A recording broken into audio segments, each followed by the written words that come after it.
Hey everyone, welcome to Insights with Alicia. Every week we gather to learn and connect because I often say things and people always want to know more about it. They really like the insight from the scientific psychic. There are so many things that I've experienced that have transformed my life, and I love being able to share those insights with everyone, not just my clients. I talk about relationships, our behavior, many life skills to literally change your life, and tools and ideas to support all those changes we want to make. Sometimes I even talk about animals. For those of you who don't know, I'm Alicia Sweezer, owner of Who Knew Healing. I'm an intuitive life coach, animal consultant, communicator, psychic medium, intuitive mentor, and I provide healing and growth opportunities for people and animals. One reason that I love doing Insights with Alicia is because it gives you a place to start creating something new in your life for free. Who doesn't love free? I get to shine the light on things and show a different perspective for how you can create change for yourself. And then if you choose to continue to grow down your path, you can work with me individually to transform at a deeper level and usually a quicker pace. I don't know about you, but I like to do stuff faster.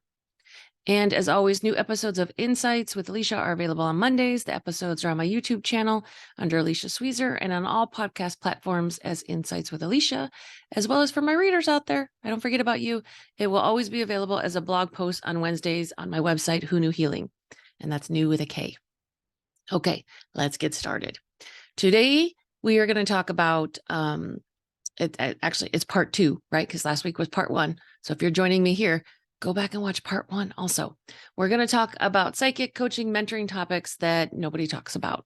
And so last week we talked about, what did we talk about last week? I know what we talked about. We talked about false light and why our clients can't be our friends, even though sometimes we really want them to. So as usual, here's the disclaimer for this episode. There's absolutely no judgment or making someone else wrong. The topics I'm going to talk about are to help educate and inform, and to invite you to always be responsible for yourself and your experience. Okay, so now the next chunk that we're going to talk about, because it's kind of a big chunk, is, and it's got 3 parts to it, is growing past people, growing beyond the people in our lives and in many categories in our lives. So where we're going to start, one, really, it's another thing that's not talked about. It's a thing that's not normalized. And that's why I really, really wanted to talk about it today. And I wanted to educate people because I can see what happens when people don't grow past others and when they do grow past. And like I said, there's no judgment in any of this. We've all been there. So the first part I'm going to talk about is growing past your mentor, your coach, your psychic, your intuitive, that sort of thing. And I'm not talking about someone you go to periodically for traditional psychic readings. That's different. So as I said, moving on, right? If we're always growing down our path, growing past some people, and not past, and it is they're not doing their work or on their path. We've just passed them on the journey, right? Our journey is a little farther ahead of where they are right now. They've got other stuff going on, and we've moved past, we've grown, we've healed. We're just a little farther down the path. And this is normal. And it's the natural progression of a healthy relationship. If you come to see me as a coach, mentor, intuitive, and usually when people find me, they're in crisis mode, right? We've all been there. And I totally get that. So in the beginning, I see you more frequently because you're starting to have your awakening. You're deciding that maybe relationships aren't working for you. You're realizing some of your behaviors aren't, serving you like they used to. And like I said, you're having your awakening, and we've got all this amazing stuff in there to start to heal and look at. It takes time to transform all of that, especially if you've been doing some of this stuff for, your whole lifetime. Just saying. Not that I would know anything about that. So usually we have more frequent sessions in the beginning.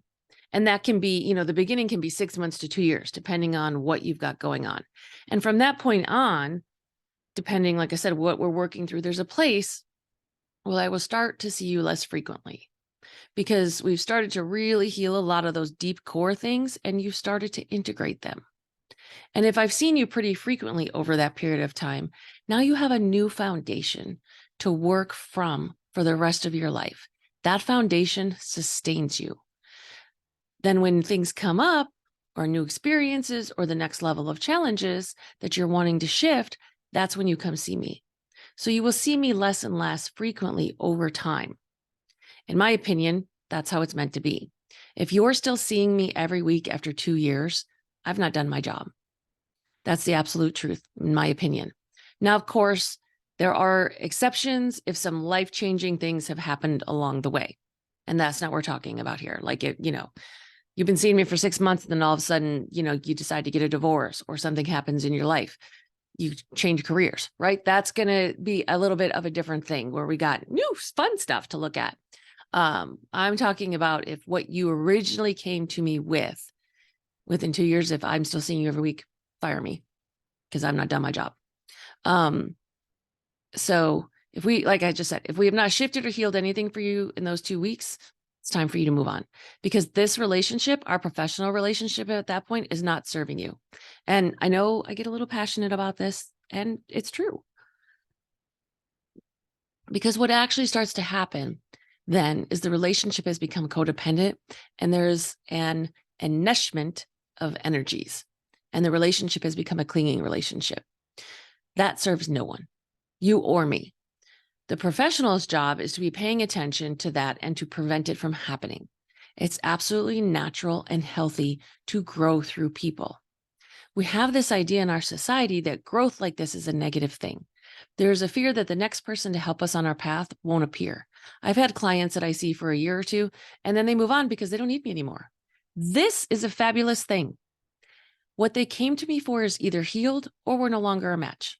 Not being a match isn't a negative thing either. We don't want to be in relationships that are clinging, where we believe this is the one person who is my salvation. This one person is going to fix all of the things for me. Very important to pay attention to that kind of thing. I'm not responsible for my clients. I'm not responsible for their choices, their actions, or their behaviors. The moment I believe I'm responsible, I am now caretaking, and the dynamic and the energy of our relationship has changed. Here's the thing. It's that attachment part. If you watched the last episode, part 1, we talked about attachment a lot. If I am responsible for them, then I am now attached. And I'm not attached to my clients. That's what keeps it clean. Talked about clean a bunch too. My clients get to choose whatever they want, even if it's something that's not in alignment. As I said, I'm there for them either way. I say to them, like, look, what's motivating you to choose something out of alignment? And let's look at what the outcome was. What do you want to choose next? It's judgment free. That's one of the things people actually say about me, is that I don't judge them. Like, they feel completely safe. They come tell me all kinds of stuff. And I'm like, all right, let's look at it. One of the reasons it makes it easy to not judge someone is because I'm not responsible for them. Now, does that mean that I don't care about them? Absolutely not. I care about them very much, and I'm not responsible for them. The difference between caring and caretaking is responsibility. I was a caretaker for most of my life. I thought caretaking was love. It's not. It's codependency, it's people pleasing, and it's clinging. And I love that that's one of the things that I get to teach people now, because we're not taught that responsibility is not actually love. So what's awesome is you're supposed to move on, and it can be hard. I've had mentors in the past that I absolutely loved, and then we weren't meant to be together and work together anymore. And I was heartbroken. I enjoyed this person. I loved the insight that they gave me. And then when the time comes, when we're not a match, our time together has ended.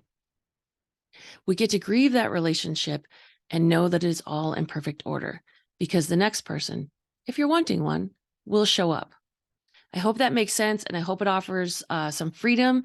If you happen to be in a place where you know something isn't working for you anymore and you believe this is the only person that can help you, I get it. Those kind of thoughts can be scary, and they're simply not true. What can also cause us to stay in something that isn't serving us is history. Ooh, history with someone, right?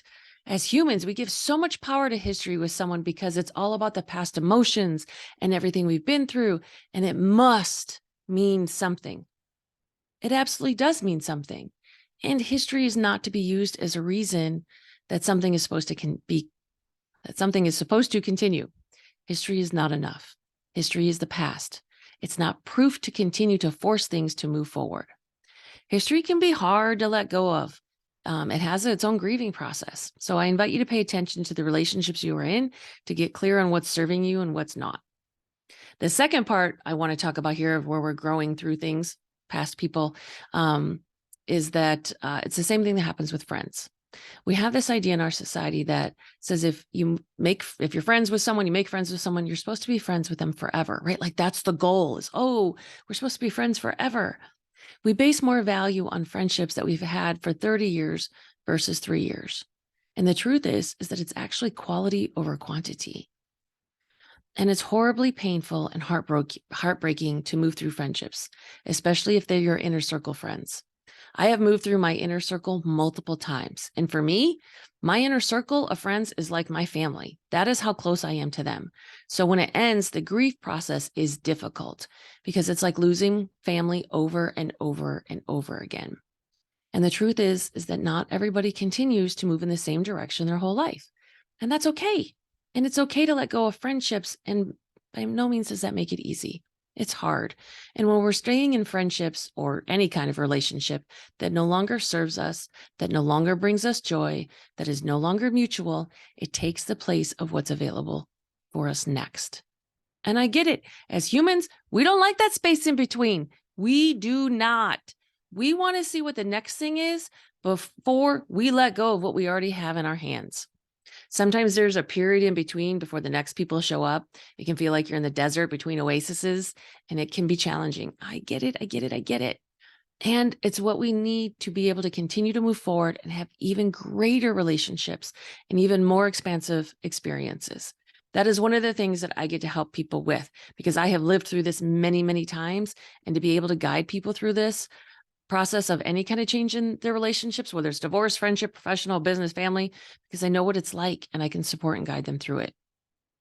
Okay, so the last part of this is what I want to say a little bit more about is if you're really attached to needing a specific mentor. So we talked about like moving past your coaches, intuitives, mentors, but we're going to talk a little bit more here about the attachment to it being a specific one. So just sort of talked in general, and now we're talking about specific. I know how to spell it. I can't say it now, and it's all on a recording. Specificity, you know what I mean. Specifics. I'll be able to say it when I'm not recording. So it's when you're attached to needing that one person, like it has to be this person. And I totally get it. I've been in this place. When we're really looking at is the needing part of this. It's not the intuitive feeling of, oh, this is my person and this is a match. It's the attachment, the desperation, the clinging, the need.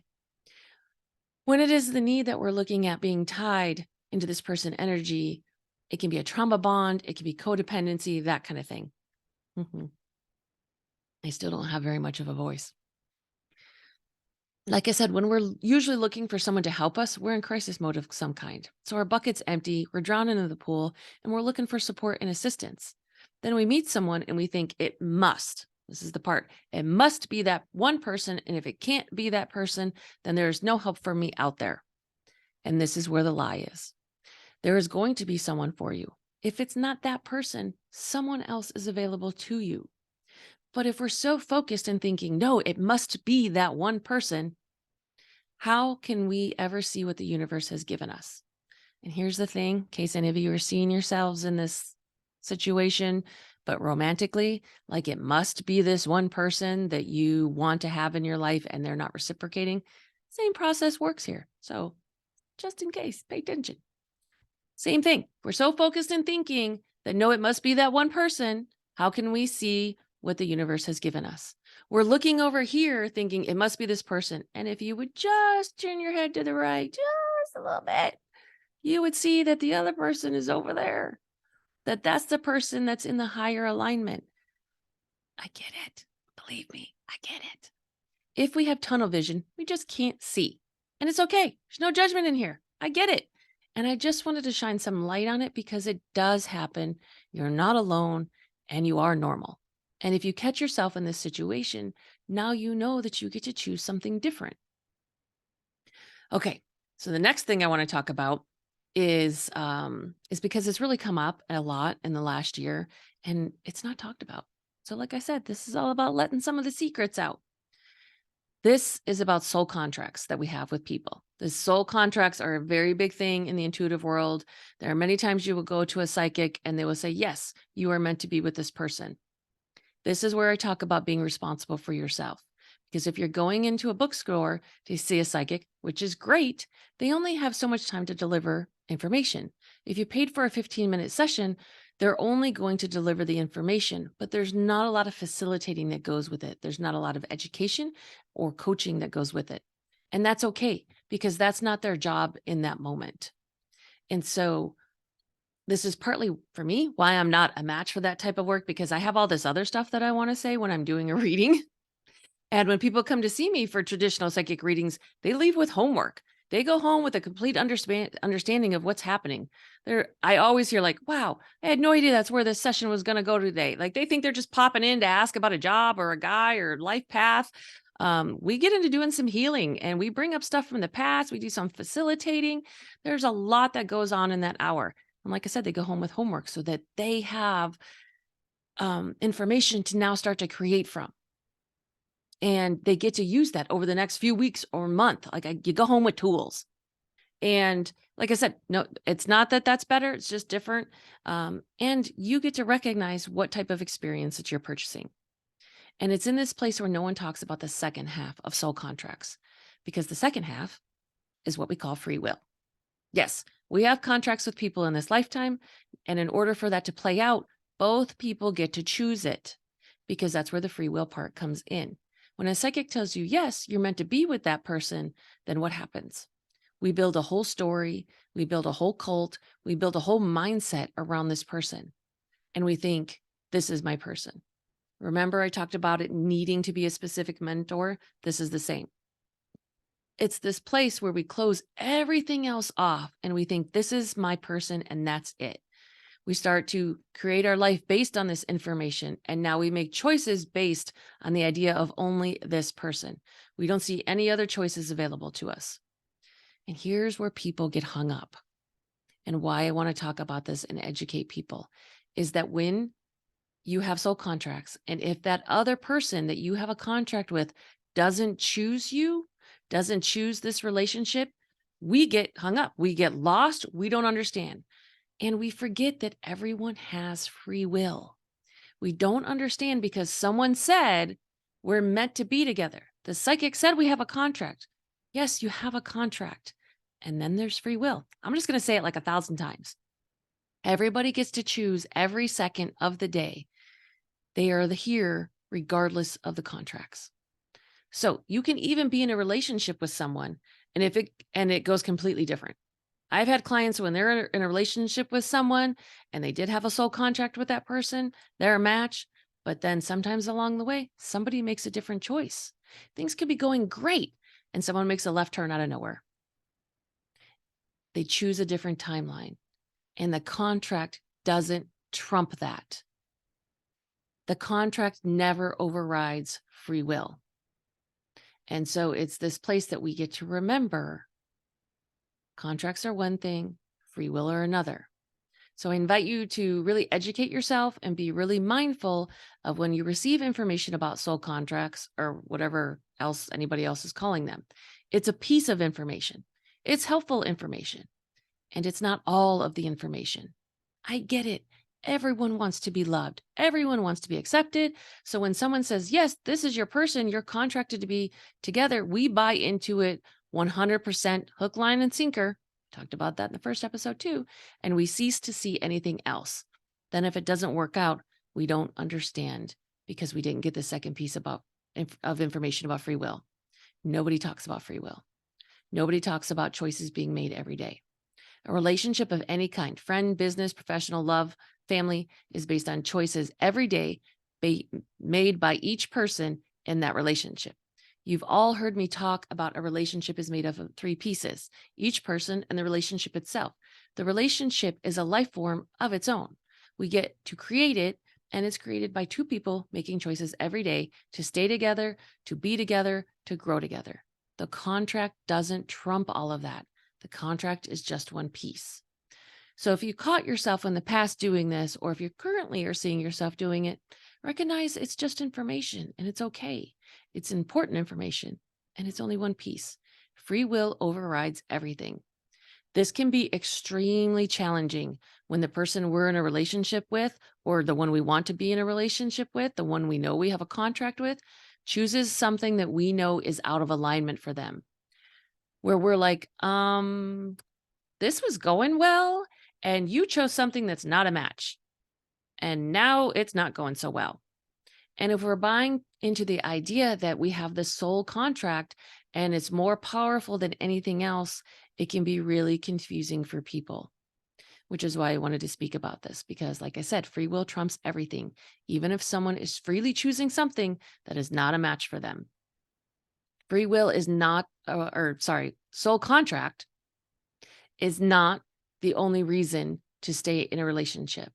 There are people who will stay, as I've just been saying, will stay in a relationship that's not working, that's not serving them because they have a soul contract, because it's that attachment piece, right? We talk about attachment so much, and I get it.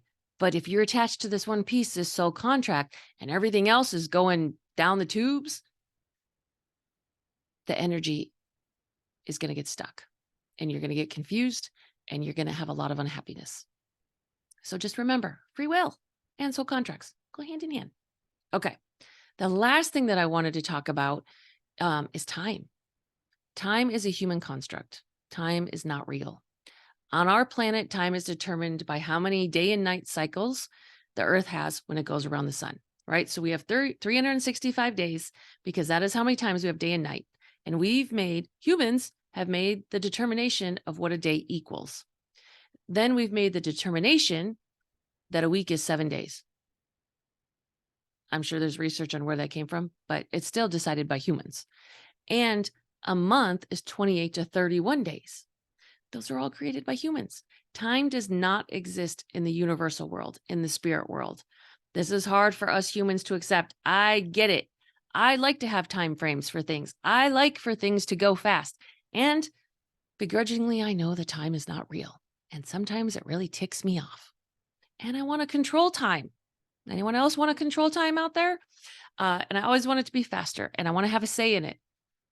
And none of it is true. So when you go to a psychic and they talk about time, this is another place where you get to check for yourself and pay attention to what's real and true for you, because time changes every day based on every single choice that we make. So if you go to someone and they say, hey, you're going to be with this person in the next 3 months, and then 3 months come and go, and it's 6 months and this person still hasn't shown up, or you're not in a relationship, or whatever has not happened, people get upset because they've built a story, they've built the mindset around 3 months. This was supposed to happen in 3 months. And when it doesn't happen in 3 months, everything falls apart because we are basing everything on that one piece of information that we believe is a solid piece of information. And it's not solid. Time is fluid. This is just another place where we get to be responsible and consciously choose for ourselves. And truthfully, there are psychics who are very gifted with time. I know one of them. She will tell you a number and she's very clear about the number. What she's not clear on, and she'll tell you this, is the unit of time. She can say 4 and she'll be like, I don't know if that's weeks, months, or years. And then usually she can then say whether it's, years or not. But she doesn't always know if it's weeks or months. Like she get a little feeling, but there is a feeling between when you feel that something is years and something is weeks or months. And for me, time is not something that I give a lot to many of my clients because time's not real, like I said, and it changes every day. And if you're making choices out of alignment every day, then that thing that you're wanting to come to you might take longer because you've made some different choices around your path. And now that thing you wanted, it's not an energetic match. And then when you get back on your path, it's an energetic match and it can start to come in. Really, the only instance when I will give a specific time is with my animal clients. And that's usually around a transition time situation.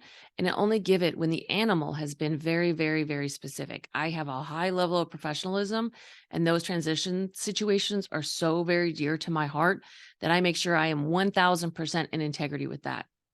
And it's only when the animal is super, super clear.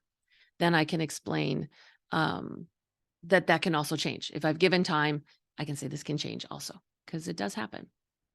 Because as we know, time's not real. Okay. So I know that was a lot of information in a very short period of time. I hope it has been super helpful for you. I hope that it has inspired you and educated you. And maybe you even had a few aha moments of, oh, that's what this is. Or why is that is, or why doesn't anybody talk about this, especially that free will part? Um, and if this happened to you or any of this, and you're seeing it, and it's brought up stuff for you and you want to discuss it or process it, book a session. You guys know where I'm here for you. You know where to find me. Who Knew Healing? New with a K. All right. Well, that's all for this episode of Insights with Alicia. It was great to connect with all of you again. And lastly, I wanted to mention I've been talking about this every week this month, and it's only the 19th today. So we're not barely half past the month, is that I launched a celebration challenge for the month of June, and we're still doing it. So every day we're going to celebrate ourselves. I know it's okay. And what are we going to celebrate? Absolutely everything. Everything, everything, everything. Doesn't matter what it is, no matter how big, how small.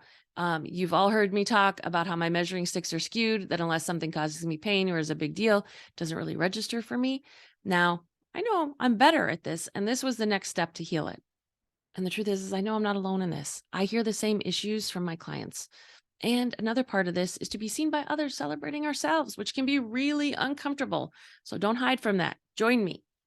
And we get to break so many patterns, society, familial patterns. Let's break your own thought patterns. So there's room to create more of what's in alignment for you.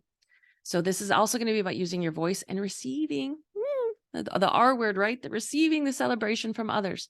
It only works if you choose it. Every day I will post on Who Knew Healing social media, Facebook and Instagram pages of what I'm celebrating. And then you get to share what you're celebrating in the comments of that post. We're celebrating everything, like I said. I want to hear it all. Promotions, you caught a negative thought, you talked to somebody, you went after something you wanted, you took a shower today because that was the biggest thing that you could get yourself to do. Like your bucket is empty and you're like, I took a shower. And that's enough.